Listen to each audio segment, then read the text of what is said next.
Pada saya, kedudukan bahasa Melayu terjamin dari sudut perlembagaan. Dalam Perlembagaan Persekutuan Perkara 152 memperuntukkan bahasa Melayu sebagai bahasa rasmi dan bahasa kebangsaan.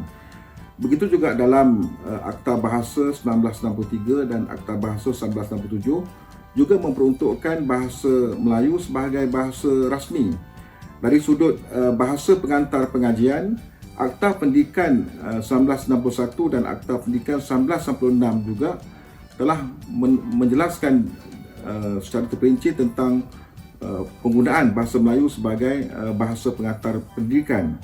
Kita lihat dari sudut bahasa Melayu, penggunaan bahasa Melayu di negara kita, kita dapati bahawa terdapatnya komitmen dan iltizam yang tinggi daripada pihak kerajaan menerusi penggunaan bahasa Melayu dalam konteks penggunaan di agensi-agensi dan pejabat-pejabat kerajaan. Begitu juga pelaksanaan penggunaan bahasa Melayu dalam sektor swasta, meskipun tidak sepenuhnya. Walau bagaimanapun, kita harus sedar bahawa dengan perkembangan teknologi dan maklumat pada hari ini, dengan perkembangan situasi dan generasi pada hari ini, bahasa Melayu tidak sunyi daripada menerima beberapa ancaman lah. Ini bukan masalah bahasa Melayu saja. Sebenarnya apa-apa bahasa di dunia pun, kalau kita lihat pada hari ini, mengalami ancaman-ancaman yang lebih kurang serupa. Sama ada bahasa Perancis ke, bahasa Arab ke, hatta bahasa Inggeris. Dalam konteks bahasa Melayu ni, antara ancaman yang kita hadapi pada hari ini adalah dari segi penggunaan bahasa yang tidak benar, yang tidak tepat. Terutama dalam penggunaan bahasa dalam media sosial, dalam komunikasi tidak rasmi, komunikasi di kalangan generasi muda. Kemudian kita lihat bahawa fenomena penggunaan bahasa rojak di kalangan masyarakat kita pada hari ini, di mana bahasa Melayu digunakan secara bercampur dengan bahasa-bahasa lain, dengan bahasa Inggeris, dengan dialek dan sebagainya. Begitu juga dari sudut penggunaan bahasa yang direka secara sendiri. Kalau kita lihat interaksi dan komunikasi menggunakan bahasa Melayu pada hari ini, walaupun mereka menggunakan bahasa Melayu, tetapi perkataan dan juga istilah yang digunakan adalah istilah rekaan sendiri, bukan istilah daripada bahasa Melayu. Kan, contohnya kalau katakan kita dalam komunikasi media sosial, ada yang contohnya MINX number. Maknanya dia nak kata di situ, dia minta number. Tapi dia tulis sedemikian rupa, direka. Jadi ini pada saya merupakan ancaman lah, bagaimana kita nak memastikan bahasa Melayu ini digunakan dengan betul, digunakan dengan tepat dan digunakan dalam konteks penggunaan bahasa Melayu yang sebenar. Bagaimana untuk kita memperkukuhkan kedudukan bahasa Melayu sebagai bahasa kebangsaan? Bagaimana untuk kita memantapkan lagi penggunaan bahasa Melayu di kalangan warga negara Malaysia? Jadi saya rasa untuk kita memperkukuhkan lagi bahasa Melayu, kita perlu mengkaji bahasa Melayu berdasarkan bidang-bidang tertentu. Kalau pada hari ini kita mempelajari dan mengkaji bahasa Melayu secara umumnya ataupun secara keseluruhan, tetapi pada pandangan saya, bahasa Melayu pada hari ini perlu dikaji berdasarkan keperluan spesifik satu bidang. Umpamanya kita mengkaji bahasa Melayu dalam konteks perniagaan, dalam bidang perniagaan, bahasa Melayu dalam bidang penggunaan bahasa Melayu dalam bidang pertanian, penggunaan bahasa Melayu dalam bidang sukan, penggunaan bahasa Melayu dalam bidang kebudayaan, dalam bidang-bidang yang spesifik lah. Jadi bila kita dapat mengkaji bahasa Melayu dalam bidang yang spesifik, jadi kita dapat mengkaji bahasa Melayu itu secara dalam. Kita dapat melihat semua aspek yang berkaitan dalam suatu bidang itu, ada elemennya dalam bahasa Melayu. Dengan cara itu barulah kita dapat memperkukuhkan bahasa Melayu dan dapat memastikan bahasa Melayu ini boleh digunakan dalam semua bidang, walaupun perkara-perkara yang kecil sekalipun. Jadi ini cara bagaimana untuk kita memperkukuhkan bahasa Melayu lah. Kemudian saya juga mencadangkan bagaimana untuk kita memperkukuhkan bahasa Melayu ini adalah dengan cara bahasa Melayu itu sendiri ataupun mereka-mereka yang terlibat dalam pengkajian dan juga dan juga pengajaran bahasa Melayu ini perlu pantas dalam memberikan respon terhadap istilah-istilah dan juga fenomena-fenomena baru. Kita tahu bahawa dengan perkembangan sains dan teknologi, dengan perkembangan dunia pada hari ini, sentiasa ada fenomena dan juga istilah-istilah baru. Istilah-istilah saintifik umpamanya, semakin hari semakin bertambah. Akan ada istilah-istilah saintifik yang baru. Jadi, sebelum istilah baru ini ataupun istilah dalam bahasa asing ini menjadi popular di kalangan penutur Malaysia, bahasa Melayu perlu lekas pantas dalam memberikan istilah tersebut dalam bahasa Melayu supaya masyarakat kita tidak menggunakan istilah ataupun perkataan yang dipinjam daripada bahasa lain. Okey, untuk memartabatkan bahasa Melayu di UPM ini, insya-Allah Fakulti Bahasa Moden dan Komunikasi akan menganjurkan program Dekad Bahasa Kebangsaan pada 27 hari bulan Oktober ini. InsyaAllah menerusi program tersebut, kita akan mengadakan beberapa aktiviti dan program seperti membaca puisi, mendeklamasikan sajak, pertandingan poster, forum yang akan membincangkan tentang isu-isu kebahasaan di negara kita, dan pelbagai lagi program yang akan menyemarakkan lagi penggunaan bahasa Melayu sebagai bahasa rasmi dan bahasa kebangsaan di negara kita.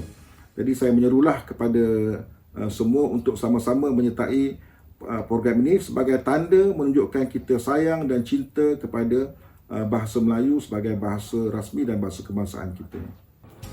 Hari ini kita berada lagi di bulan bahasa kebangsaan. Bulan bahasa yang meletakkan kedudukan bahasa Melayu sebagai salah satu bahasa kebangsaan di negara kita. Bahasa kebangsaan yang kita maksudkan ialah bahasa yang dimiliki oleh seluruh rakyat Malaysia. Bukan sahaja milik satu-satu kaum, tetapi bahasa yang dimiliki oleh seluruh rakyat Malaysia. Tidak kiralah di mana mereka berada, tetapi jiwa itu, jiwa bahasa kebangsaan iaitu bahasa Malaysia. Kita lihat dari sudut perlembagaan. Artikel 152 telah menetapkan bahawa bahasa kebangsaan ialah bahasa Melayu. Apabila disebut tentang bahasa kebangsaan, ia merupakan bahasa yang mencerminkan jati diri setiap warga Malaysia. Apabila disebut tentang jati diri, maka ia merupakan sesuatu lambang yang perlu untuk dimanfaatkan, perlu untuk digunakan dan perlu untuk dilaksanakan pada semua peringkat.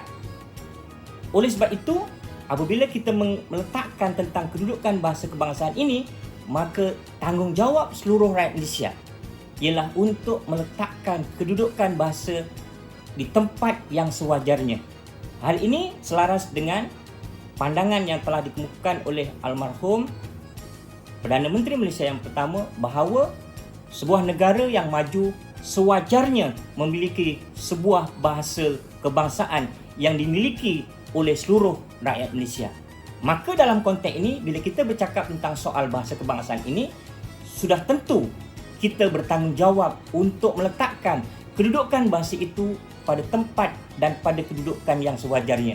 Kita tidak boleh hanya bercakap sekadar meletakkan bahasa itu pada bulan bahasa kebangsaan sesahaja, tetapi yang paling penting, semangat dan jiwa kebangsaan itu perlu berterusan daripada mula Januari sehinggalah penghujung Disember.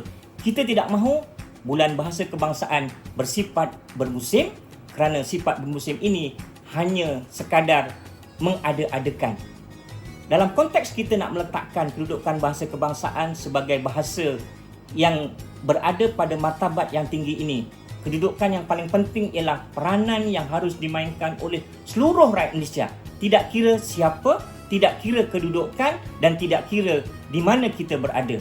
Tanggungjawab pertama ialah kita perlu membetulkan persepsi terhadap bahasa kebangsaan itu. Tinggi dan rendahnya sesuatu bahasa itu bukan kerana namanya, tetapi kerana pengamalnya. Dan bila kita bercakap tentang soal pengamalan, maka kita bertanggungjawab untuk meletakkan kedudukan bahasa itu pada tahap yang tertentu. Kerana runtuhnya bahasa akan runtuhnya tamadun sesuatu bangsa. Kerana bahasa merupakan alat komunikasi, alat yang menggambarkan kecerminan dan keunggulan sesuatu pemikiran. Jadi, kalau bahasa Melayu yang kita anggap sebagai bahasa kebangsaan yang telah diletakkan dalam artikel 152 Perlembagaan Malaysia yang telah terpelihara melalui perlembagaan itu pun kita masih tidak dapat melaksanakan, maka tanggungjawab kita sebagai rakyat Malaysia perlu memikir kembali adakah kita layak untuk digelar sebagai warga Malaysia. Kerana ini penting. Tanpa warga negara yang cinta kepada bangsanya, maka lunturlah peradaban sesuatu bangsa itu. Bahasa milik rakyat Malaysia. Selamat menyambut Bulan Bahasa Kemerdekaan dan Bulan Bahasa Kebangsaan. Sekian, terima kasih. Satu-satunya bahasa yang menjadi alat penyatuan masyarakat majmuk dan mencurahkan sifat kependudukan Malaysia di negara ini ialah bahasa Melayu. Saya sebagai warga negara Malaysia berasa bangga dapat menjadi salah seorang pendidik yang berkemampuan menyebarkan kehebatan bahasa Melayu dalam kalangan masyarakat. Namun demikian, kedudukan bahasa Melayu sebagai bahasa kebangsaan kini makin tercabar di negara kita kerana sikap setengah pihak yang memandang remeh terhadap kedudukan bahasa Melayu sebagai bahasa pengantar. Oleh yang demikian, penyebaran bahasa Melayu sebagai bahasa kebangsaan perlu disedari oleh setiap lapisan masyarakat supaya kemapanan identiti nasional sebagai alat penyatuan dapat disebar luas. Satu cabaran yang besar untuk memupuk semua warga Malaysia mengayati dan mengaplikasikan bahasa kebangsaan seperti mana yang telah termaktub dalam perkara 152 Perlembagaan Persekutuan. Namun, tunjang negara iaitu pelajar, ibu bapa dan pendidik bertanggungjawab dalam menyebarkan kenamaan bahasa Melayu secara global. Sebagai seorang pelajar, perlu adanya semangat cinta dan bangga akan kebangkitan tanah air sendiri. Berkomunikasi dalam bahasa Melayu dalam pergaulan seharian. Melibatkan diri dalam aktiviti bahasa Melayu seperti pidato, ceramah, bercerita dan sebagainya yang mampu memberikan keyakinan diri. Menghormati bahasa Inggeris tidak dipersalahkan, namun membiasakan bahasa kebangsaan perlu dipraktik dalam segala urusan rasmi. Sebagai seorang ibu bapa, sikap toleransi dan hormat menghormati antara masyarakat majmuk di Malaysia dapat diaplikasikan apabila keegoan bangsa masing-masing diketepikan. Pandangan sinis dalam diri setiap individu bahawa penggunaan bahasa Melayu akan menghakis identiti bangsa masing-masing perlu dikikis. Menjadi tunjang kepada anak-anak untuk berbahasa Melayu tidak kira sama ada Melayu, Cina maupun India. Ibu bapa perlu menggalakkan anak-anak menggunakan bahasa Melayu semasa berkomunikasi antara bangsa. Pendidikan. Sebagai dalam dunia pendidikan, pendidik dibahagikan kepada dua, iaitu pendidik peringkat sekolah rendah. Peringkat sekolah rendah dan sekolah menengah. Kepentingan bahasa jiwa bangsa perlu diwar-warkan dan dititikberatkan oleh setiap pendidik dalam kalangan murid. Bertanggungjawab untuk menggalakkan murid menggunakan bahasa kebangsaan dalam pergaulan seharian. Pendidik peringkat universiti menganjurkan aktiviti bahasa yang akan dapat menggalakkan penyertaan para siswa-siswi. Berkolaborasi dengan Dewan Bahasa dan Pustaka dalam membina dan memantapkan penggunaan bahasa Melayu terutamanya dalam dunia penulisan. Pusat Menara Gadik berperanan dalam memartabatkan bahasa kebangsaan melalui golongan akademik. Maka, pengurusan universiti perlu memberikan laluan kepada para penyelidik termasuk pascah siswaza untuk menerbitkan hasil kajian dalam bahasa Melayu agar kedudukan bahasa Melayu terjamin dan terpelihara. Justru, keagungan bahasa Melayu dapat dikibarkan di persada dunia.